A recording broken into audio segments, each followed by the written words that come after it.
Alright, we're here with Sir Finley and his Paladin cards that he has come and presented the Hearthstone team with in the Descent of Dragons. This is I guess what they kind of decided is what they wanted to go with. So we got Sand Breath. Uh, 1 cost, give a minion +1/+2. Give it Divine Shield if you're holding a dragon. So honestly, not a bad card. For especially if you're holding a dragon, because the value is honestly not bad for a 1 cost. This is actually pretty good, because I know there is the card I believe it's called Divine Strength, which is just give a minion +1/+2 already. So basically you throw this in with maybe like 1 or 2 dragons and you get that Divine Shield if you're holding it at that point. So not bad. I would say 4 stars for very good, because it actually is a very good 1 cost value card. Amber Watcher, 5 cost, 4/6 Paladin Dragon. Battlecry, restore 8 health. Restoring 8 health for 5 is already pretty good. Well, actually, no, it's not, because you got 3 cost, restoring 8 for Druid. So restoring 8 for 5 with a 4/6 body is actually pretty dang good value, because a 4/6 body is about worth 4 or 5. So then you throw restoring 8 health on there, and that is just some dang good value right there. So with that in mind, the card actually only gets playable 3 stars, because you really don't see it too much right now. You might see it later if dragons become more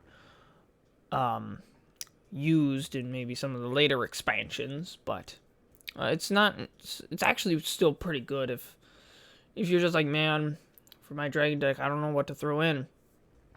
You can either throw, well, if you're playing Paladin, you could throw in an Amber Watcher, or you can throw in a different dragon card that is coming later that's actually just really good. It's in the neutrals.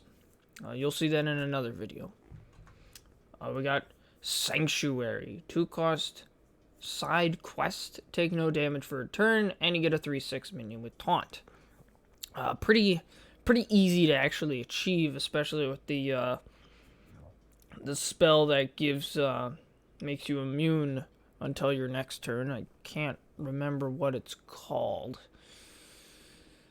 I'm gonna have to look that up again at some point, but I cannot remember what it's called. Anyway, pretty okay card. It's really just 2 costs for a 3/6. It's not too difficult to complete. If you have board control, most likely you're gonna be okay. The worst thing would be if you're like playing a mage. They're out of cards and they're just constantly just hero powering your face. So then you can never actually get this quest completed. But otherwise, it's actually a very solid side quest for Paladin. So I will give it 4 stars for very good. Bronze Explorer, 3 cost, 2/3 dragon with lifesteal. Battlecry, discover a dragon.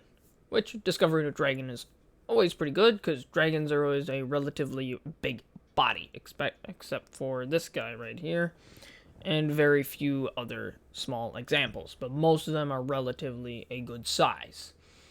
And lifesteal is always a plus with it. So honestly, it is a relatively good card that you could throw in there if need be. I'd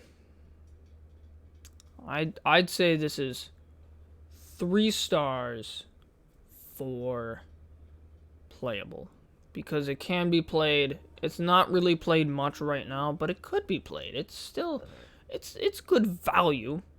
Actually, it might be played in Highlander Paladin, but I can't remember. It's still pretty good. So I will give it still that 3 stars for playable. We got Light Forged Crusader, 7 cost, 7/7 battlecry. If your deck has no neutral cards, add 5 random Paladin cards to your hand. Adding 5 random Paladin cards is pretty good.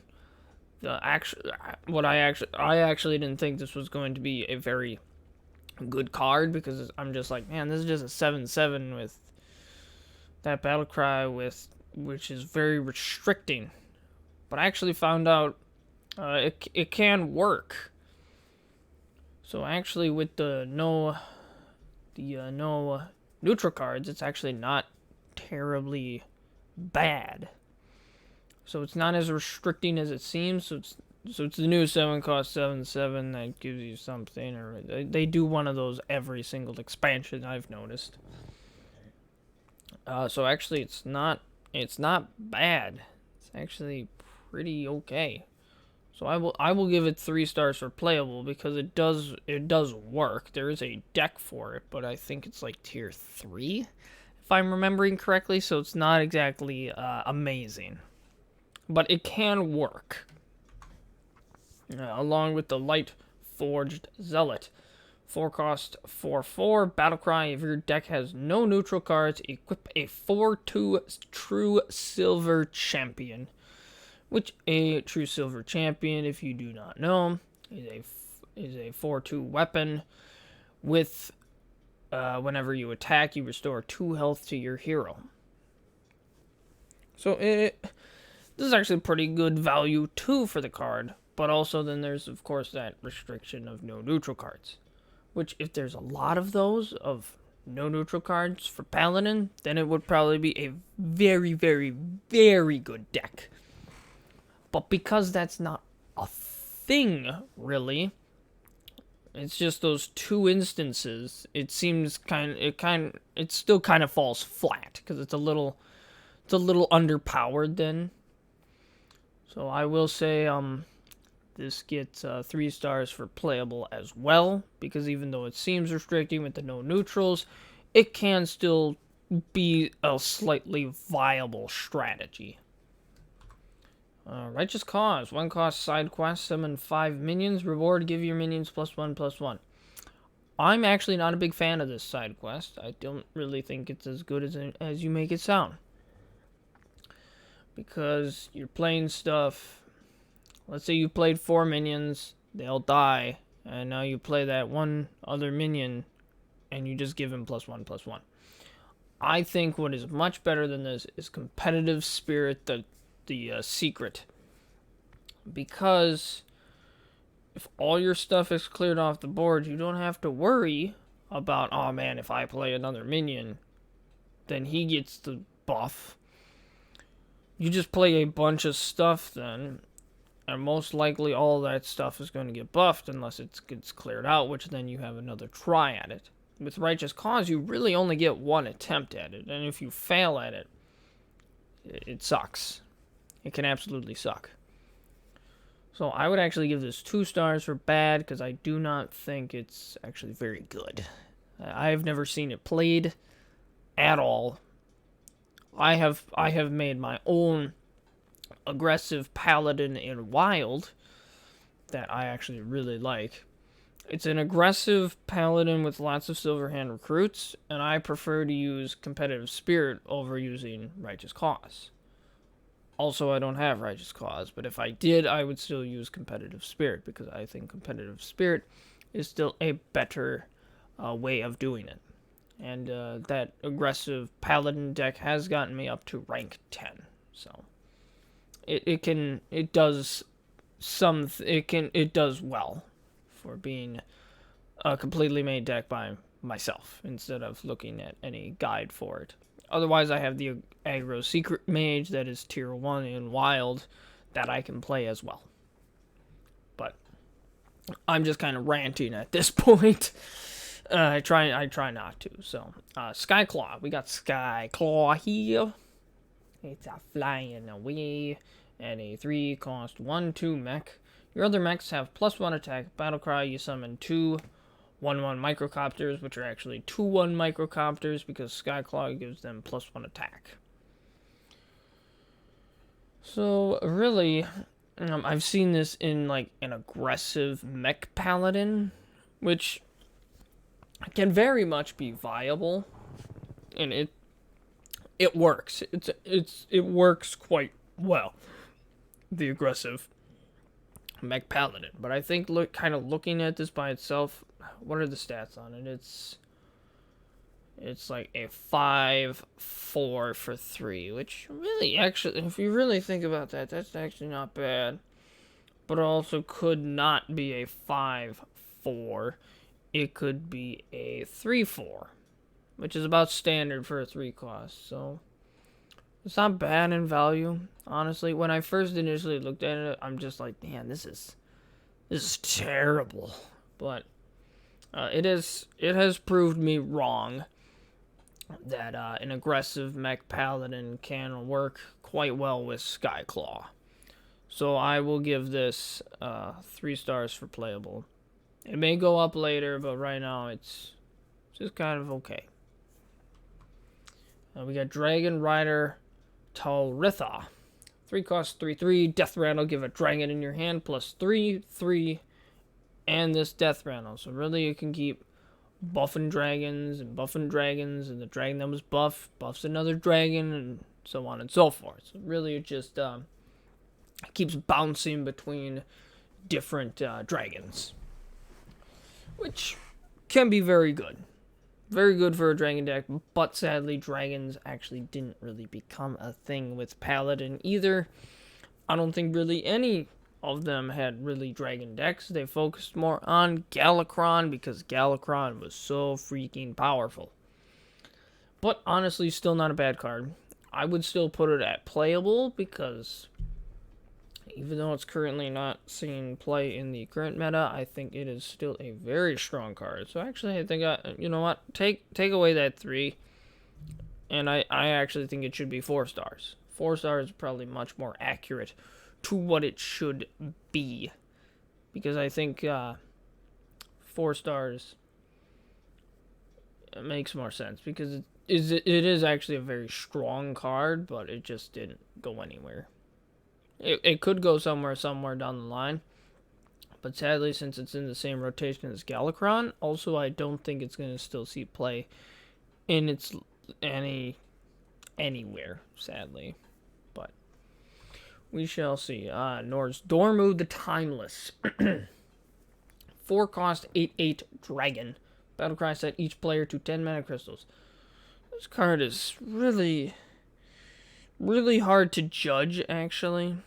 I have a difficult time of judging how I kind of want to look at this one, because it's a 4 cost 8/8, which is freaking incredible, but then you give your opponent 10 mana to deal with it, which most likely your opponent can, but it's still an 8/8 for 4, and then you're going to get 10, so really we're like at normal 10 mana now, but you just dropped a 4 cost 8/8. Which means, do you want to play put a bunch of big stuff into your Paladin deck, and then hope you get Nor's Dormu the Timeless early so you can play a bunch of big stuff and overwhelm your opponent? But then if you don't draw it, your deck is terrible, because you just have a bunch of expensive stuff that you now can't play until later. It's hard to judge this one. But also, if you're already at 10 mana crystals, you can just play a 4 cost 8/8, and then whatever else you want to. So really, I'm surprised I don't see this actually more often, because I do think this card is very strong. Like, if you're just dropping a 4 cost 8/8. If you're playing it later, if you're playing it earlier, you're playing a 4 cost 8/8, and you're going to get more mana now to play stuff. So I think this would fit well into a control deck, but no one has really been able to maybe figure out a control Paladin, because right now with Paladin, you got the aggressive mech Paladin. I mean, I guess you could maybe, this might be in Highlander Paladin, but I don't actually know. I know in Highlander Paladin, there is Zephyrus, there is, I think Sir Finley of the Sands is in there. You got Siamat, you got Ziliax, you got What other new? You obviously got. You got Dragon Queen Alexstrasza, which you'll see in the neutrals later. Got a bunch of good stuff. I think there should honestly be room for Norris Dorm with the Timeless. So I will be giving him 4 stars for very good because he's just so strong on kind of work whenever you play him. Just flat out. Alright? That is all of the Paladin cards for this expansion. Next time, I will be talking about the Mage cards with my buddy Reno Jackson, who rules the Mage right now.